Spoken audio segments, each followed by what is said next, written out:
Die DA sê die droogte het 'n krisispunt bereik en glo die ongekoördineerde manier waarop veevoer en water tans versprei word, is onvolhoubaar. Die party het 'n landwye oorsigbesoek gedoen om die impak van die droogte te bepaal en beskuldig die regering daarvan dat hy onbeholpe is en sloer om behoorlike hulp te verleen.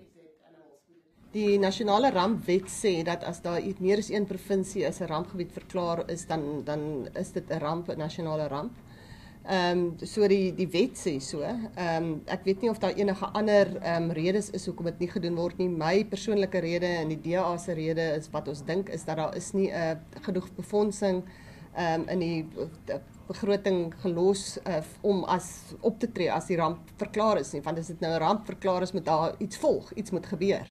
Die party eis ook dat 'n nasionale taakspan bestaande uit die privaat sektor, kenners en regeringsamptenare aangestel word om ramphulp behoorlik te koördineer. Hy vra dat die weermag en die polisie onder meer gebruik word om hulp te verleen. En het die parlementêre spreker gevra om 'n ad hoc komitee saam te stel wat kan fokus op die droogte. Die party sê totale landbouskuld het in November 2015 sowat 117 miljard rand beloop.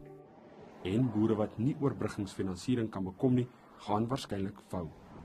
Dit geld vir al klein en bestaansboere. Die DA sê daar sal na verwagting sowat 5 miljoen ton mielies ingevoer moet word, in vergelyking met 750 000 in die vorige seisoen. Suid-Afrika sal ook sowat 10 miljoen ton graan, rys en soja moet invoer.